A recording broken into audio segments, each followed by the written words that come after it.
you looking for an internet talk radio station for your podcast?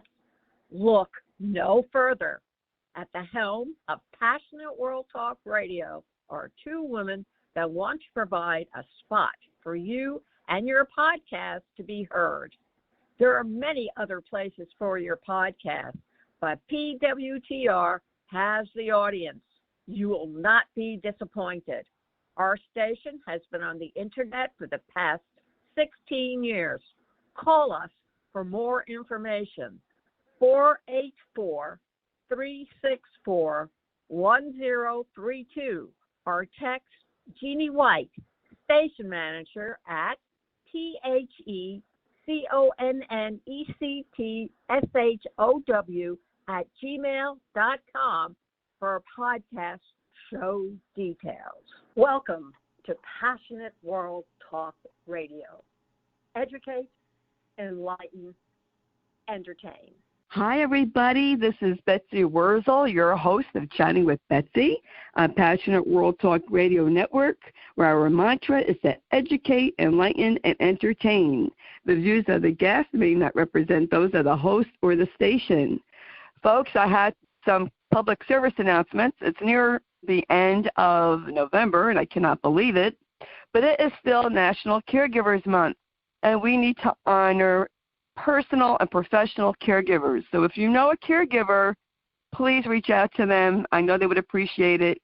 And if you know professional caregivers, then please honor them. Do something to honor them and show your appreciation. I know they would deeply appreciate it.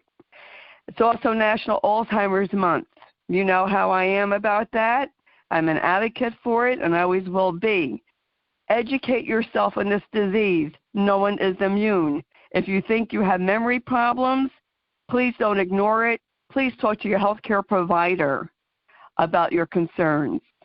And I am happy and honored to announce that last night I won the Caregivers Advocate Award from caregiving.com. I'm very deeply honored.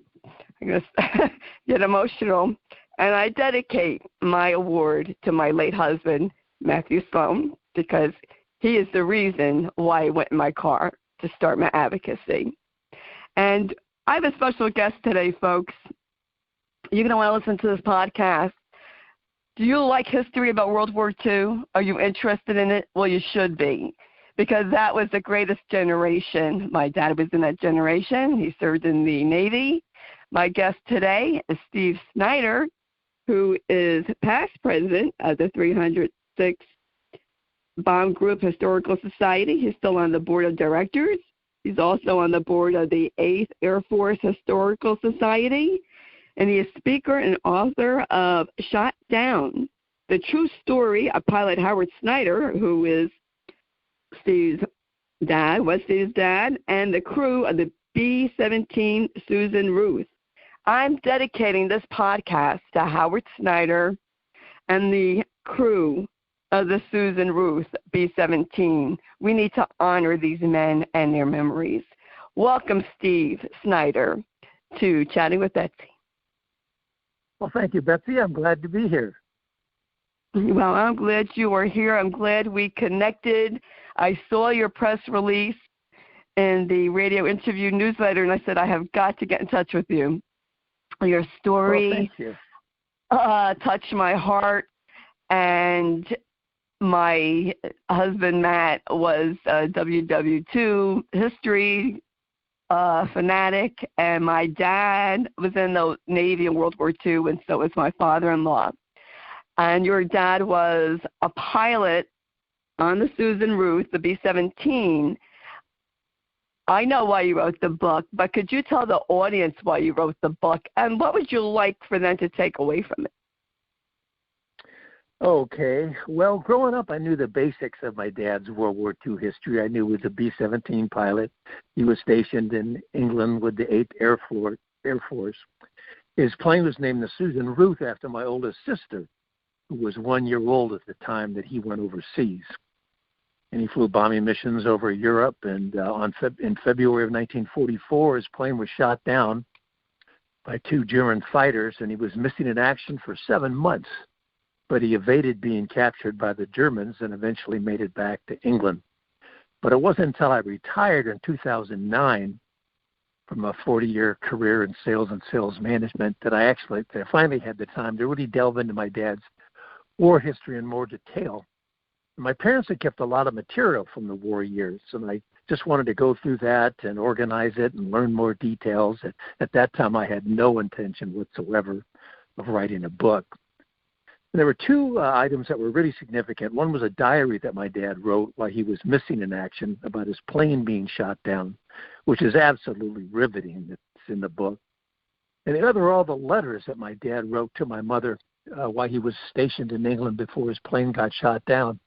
And he was very candid in those letters. He talked about what bombing missions were like, what life was like on the air base, what life was like in England and London at the time, escapades of him and his crew. And I just became fascinated with the story of my dad and his crew, and it became my passion. I started reading book after book about the air war over Europe. I went on the internet and spent countless hours doing research, downloading declassified military documents. I went on a quest to find relatives of all my dad's crew. A B-17 had a 10-man crew. To find out what information they could give to me, started going to World War II reunions, listening to veterans tell their stories. And finally, 3 years into my research, I just came to the conclusion that the story of my dad and his crew was so unique and so compelling that it needed to be told. People needed to know about it. So I decided to write a book.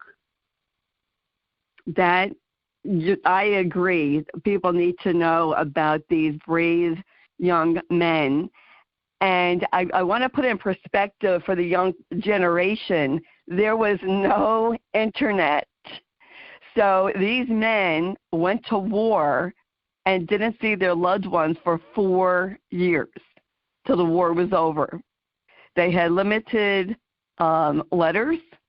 They were censored. There was no FaceTiming. There were probably not many phone calls, I would imagine. And so your mom, she had to be quite a strong woman. There, her husband leaves. She already has a child, and your dad was missing in action. She must have been very frantic at that time. Oh, yes, without a doubt. In fact, my other sister, Nancy, was born while my dad was missing in action. So there she was back in California with a 1-year-old little girl, an infant girl, never knowing that she'd see her husband again. And like you said, there was no communication except for writing letters back then. Telephone service was not available overseas between, the common people. There was no internet. There was no television. There was nothing. Right. And so they could only communicate through letters, which, was kind of sporadic. You might not get any letters for, several days, and then maybe get 5 letters in one day. So it was very hit and miss. So it was a very lonely time, both for the loved ones back home and for the men who were in service overseas. Yes. And I can't even imagine going overseas for 4 years, and if you were married and had children, and depending what ages they were, you missed those 4 years of your child's life. Oh, yes. So, and that was very tough for the guys that returned, because and that was a big adjustment for my dad, and because he comes back and there's these 2 little girls, and he's a complete stranger. They don't know him, so they have a hard time adjusting to this strange man that is already suddenly in their lives. And my dad's coming back from combat, and the stress and the strain from that. And then, he has to try to deal with the little temper tantrums of these little kids. So that was a big adjustment for families. Yes, and then back then, post-traumatic stress was not recognized or treated like it is today. Not at They all. just, it was called battle fatigue, but they just, it was frowned upon if somebody went for help. So they just sucked it up. That's what they did. My dad, he didn't talk much about the war at all, except for when I was reading the book, The Flag of Our Fathers, and I had asked him, some questions, and he told me that his ship was kamikaze twice, that he will never forget the smell of burnt flesh and seeing body parts and blood all over the place. It's quite, I can only imagine you do not come back the same person as when you left. Not at all. That's for sure. Not at all. So the men on your father's plane, were they captured? Were they killed? In the plane crash?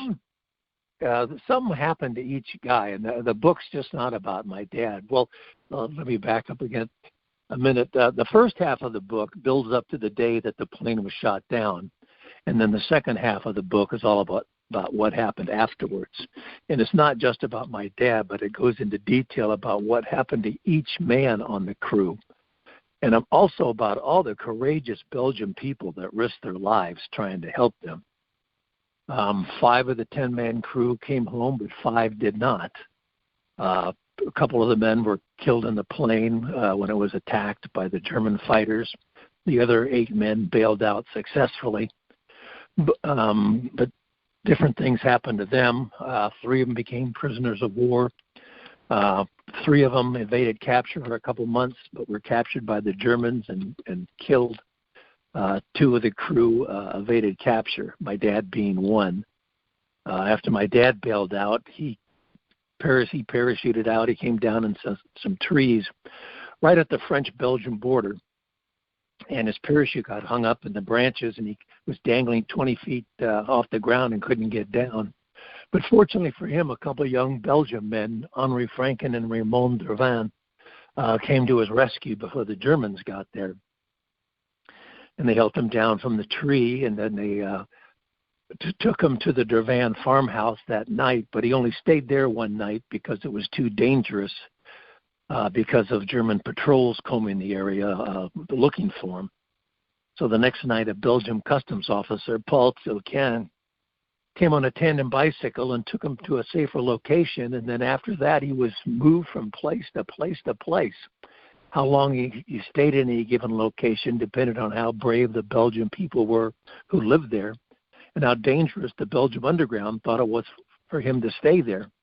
He might spend one night, he might spend 6 weeks at a house or a farm.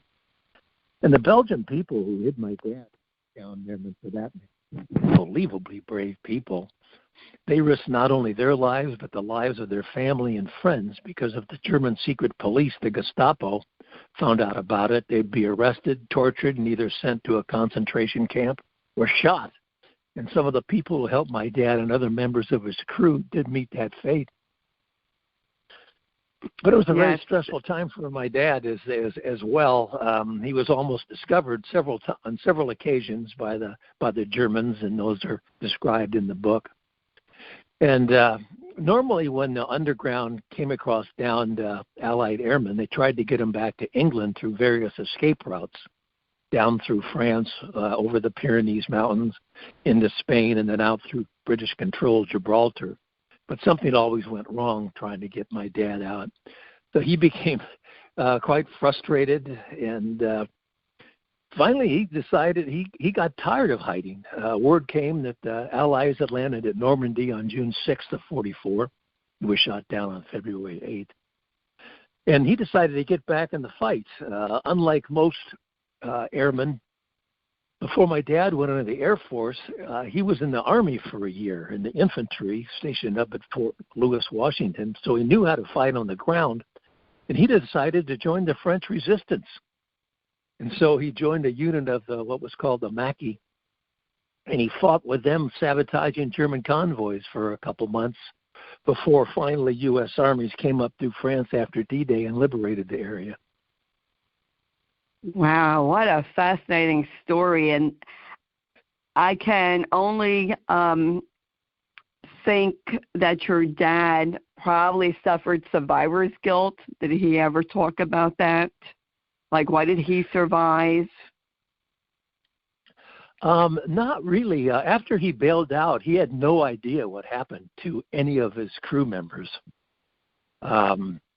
He didn't even know that two of the crew were killed in the plane, because a B-17 had a 10-man crew. There were 4 officers, the bombardier, the navigator, the first pilot, which was my dad, and then the co-pilot, and they were up in the front of the plane. They were the flight crew, and then behind them was the bomb bay, and then behind the bomb bay were gunners. So when the plane was hit and on fire, my dad didn't know what was going on but behind him. So when he bailed out and came down, he had no idea what happened to any member of his crew. He didn't learn about the other crew members until he got back to England.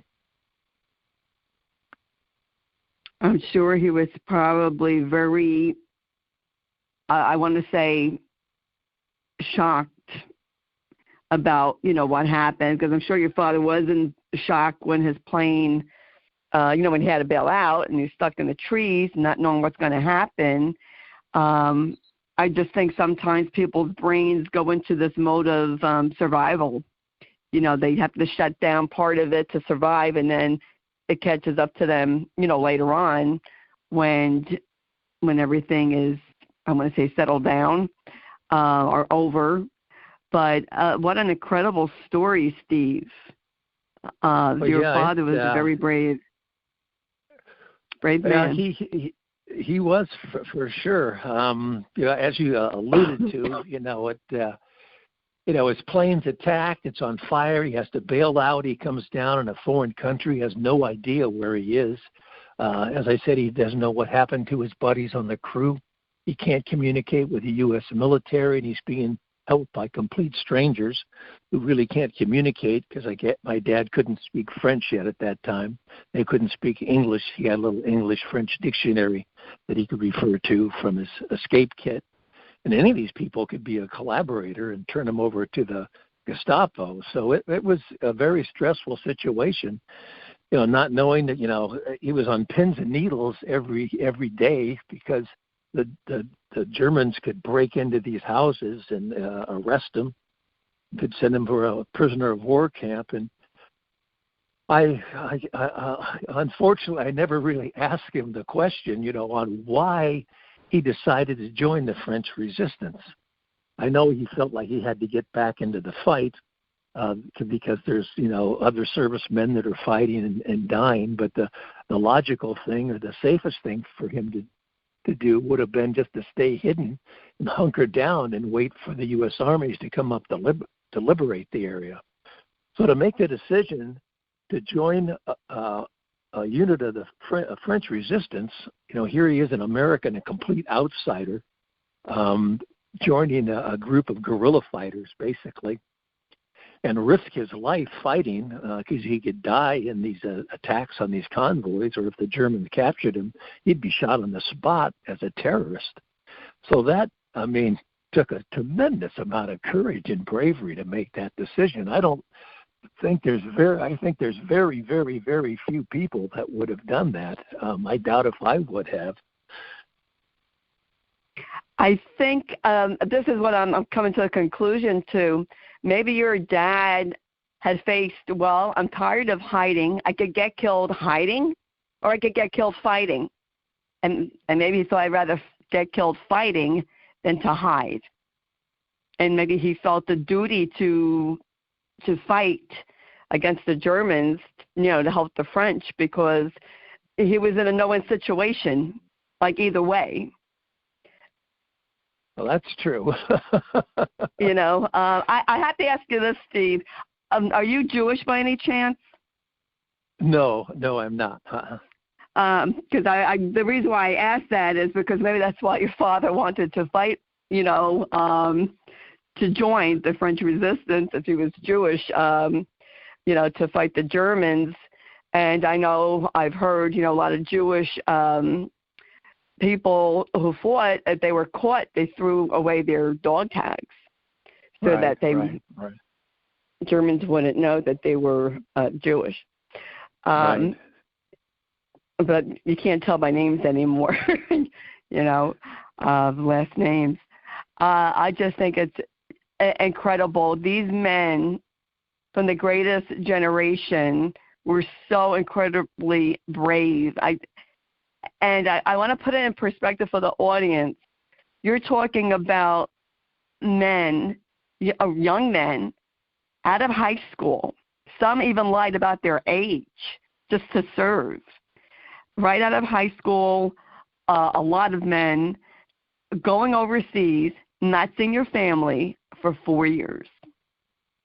That is amazing to me. And your father got caught in a tree. I've read about a lot of men who were shot down. They were shot down. They were caught in the trees and shot by the Germans right on spot. Yeah, that happened. Yeah, as you say though, because these guys, the gunners on these B-17s, these bombers, they typically were 18, 19 years old. The officers tended to be in their early 20s. And back then, the U.S. was a much different country. Today most people live in big cities, but back then in the 40s, it was a very rural country. Most people lived out on farms, and a lot of these guys had never even been out of their hometown before. Just out of high school or maybe a year or two in college, and all of a sudden they're halfway around the world fighting a war. They had never been away from home before. Back then, people knew very little about the world because you could listen to the radio or maybe a magazine, but it's not like today where you know what's happening every second that's going on in other parts of the world. So that was the first time away from home, never been away from their family, from their mother before, and all of a sudden these guys are in England with no supervision when they were on leave. They could smoke now if they wanted to. They could drink if they wanted to. They could chase women if they wanted to. So it was quite an exciting time in their lives too. Although every time they went up on those bombers to fly missions over Europe, it could be their last. And over 26,000 men died in the 8th Air Force during World War II, which was more than the entire Marine Corps fighting in the Pacific. And another 28,000 men became prisoners of war after their planes were knocked out of the sky by either German fighters or German anti-aircraft fire.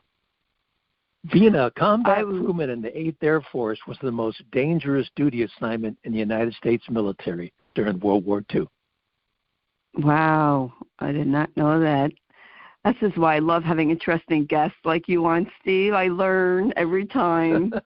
And I want the audience to also, learn, because we have a large millennial audience.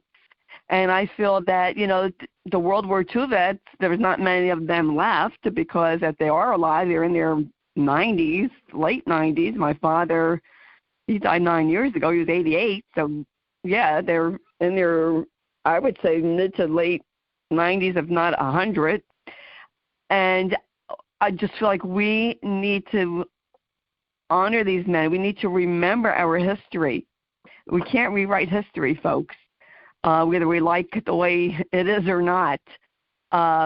These men and their families sacrifice so much. I can't even imagine getting married and my husband going off to war, not knowing if I would ever see him again. That's correct. That's correct. To have children. My in-laws, they got married, and my father-in-law went off to, finish his time. So my mother-in-law, they had the honeymoon, and she didn't know she'd ever see him again. I just can't even imagine that. The sacrifice at home, and of course their lives were forever changed because, they went through such an experience. Of course, it's going to change their life. My uncle, he was in the Army, and my grandmother said that Jack he didn't come back the same. He came back, he'd be punching walls in his room, post-traumatic. I mean, how can you be normal after seeing your friends being blown up right in front of you? War is tragic, and you see horrible things happen. I just admire you, Steve, for writing this book and telling your father's story and the story of the B-17 Susan Ruth. I think it's an important story to share, and I thank you for sharing it on Chatting with Betsy and with my audience. Where can people purchase the book? Well, most people get it on Amazon, but if someone wants a personally autographed hardcover copy, they can go to my website, which is stevesnyderauthor.com. Snyder is S-N-Y-D-E-R, stevesnyderauthor.com, and they can get a autographed book there. And on my website, there's a tremendous amount of information about World War II and the air war over Europe. There's links to veterans interviews. There's links to archival footage. There's a great deal of historical information on my website about the air war over Europe and the 8th Air Force. And since writing the book, it really changed my life. I really have a second career now. I go all over the United States, attending air shows, signing copies of my book, and do a lot of speaking and PowerPoint presentations to all sorts of groups to try to educate them about the air war over Europe and the sacrifice of those young men who served, fought, and died to preserve the freedoms that we enjoy today. Yes, and that's a great second career, and I love your Facebook page. I highly recommend people to go on. What is the name of your Facebook page, Steve? Because my mind just went blank. Well, I actually have two Facebook pages. One is my personal page that I post a ton of stuff to. It's, Steve Snyder. And then I also have an author page. My Facebook page, I think, is Steve Snyder. I should know that, B-17 or something like that. And then my author page is Steve Snyder, author of Shot Down. And I also have a YouTube channel, Steve Snyder, author of Shot Down, that has a lot of footage of at different air shows where all these World War II warbirds, B-17s, B-24s, fighters, and presentations that I've made and interviews with veterans. So there's a lot of information on my YouTube channel. But it's become my passion, and as he said, there's not many of these veterans left. At the end of the war, there were 16 million World War II veterans, and there's less than 2% of those and still with us. So it's our duty to remember. The younger generations today, it's hard for them to fathom not having, they just take, it's easy to take for granted all the freedoms we have today. If you go to Europe, the Belgium or the Netherlands or France and these countries that were occupied by the Nazis during World War II for 4 years and suffered under Nazi oppression, Nazi occupation, and who lost all their freedoms for years, I mean, they know what it's like not to have their freedoms taken away. We've never experienced that, fortunately in the U.S. And as you mentioned earlier, if you don't learn from history, you're going to repeat it, and we can't let that happen. So that's really why I do what I do, to educate the public and hopefully try to educate and inform younger generations. Oh, I love what you do, Steve. I love your passion. I can hear it. I could, feel it. And I just think it's wonderful. Freedom is not free, folks. It comes with a price. Somebody died, and that's the truth. And even if you don't agree with the politics of a war, it's the men and women that you need to support, even today, that are around the country preserving our freedoms. Support the veterans. I think it's very important to support the veterans. And whether you agree or not with the present government or the politics of a war, support the veterans because they need our support. And my husband was very patriotic. He wasn't a veteran. And when he died, it took me over a year to clean out his closet. The Veterans Home wasn't taking donations because of COVID. So I called up Green Drop. And here's something for the audience. See if there's a Green Drop in your area. They will come pick it up. I was able to donate. I think it's called the Purple Hearts Association. Right. So that his clothes went to that organization. And I know that Matt would have liked that very much. So, if you want to donate clothes and you can't get to your veterans home, call up Green Drop, look them up on Google, see if they're in your area, and you could donate to whatever charities that they have. But I know there's one for Purple Hearts, and that's my way of paying it forward and honoring my husband's memory, even though he wasn't a veteran, but he was patriotic and he was proud that his dad was in the service. As a matter of fact, the first time I met my father-in-law, he whipped out his Navy book and showed me his pictures. He was very proud to be in the Navy. And I, just want to thank you, Steve, and I want to honor the men and the women who presently serve and those who have served. We can't take our freedoms for granted, folks. And, people think, oh, you're taking away my rights because I have to wear a mask. Really? I'm not going to get into politics here, but really, what's up with what's so hard about wearing a mask, whether you agree with it or not? You're not asked to pack on 18, 20 pounds of gear and drop out of an airplane. The least you could do is wear a mask if you're told to, whether you like it or not. That's how I feel. That's my little speech. Thank you, Steve, so much for coming on Chatting with Betsy. I really appreciate it, what you do. It was my pleasure. My pleasure. Thanks for your interest. Thanks for having me on, and have a happy Thanksgiving. You too. Have a happy Thanksgiving.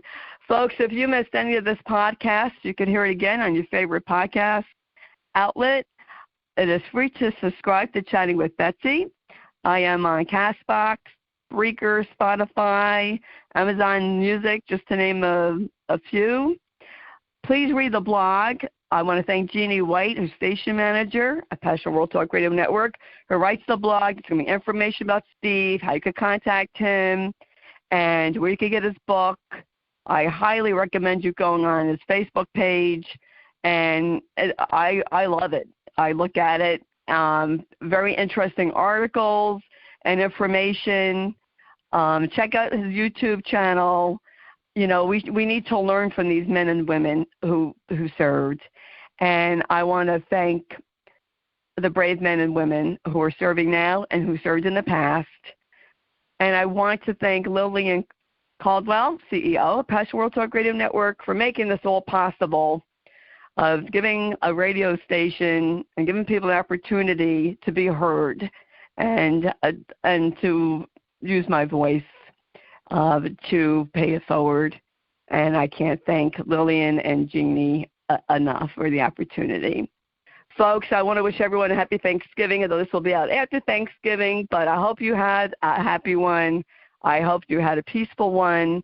I want to wish everyone a happy holiday season, because everyone celebrates different holidays, and I can't keep track of them all. And have a happy and blessed New Year. And if it can't be happy, then I hope it's a peaceful one. It's tough times out there, folks. We are all fighting some kind of a battle, so please be kind. Until we chat again, this is Betsy Wurzel, your host of Chatting with Betsy. on Passionate World Talk Radio Network. Bye, everybody. Are you looking for an internet talk radio station for your podcast? Look no further. At the helm of Passionate World Talk Radio are two women that want to provide a spot for you and your podcast to be heard. There are many other places for your podcast, but PWTR has the audience. You will not be disappointed. Our station has been on the internet for the past 16 years. Call us for more information. 484-364-1032 or text Jeannie White, station manager at PHECONNECTSHOW@gmail.com for podcast show details. Thank you for listening to Passionate World Talk Radio.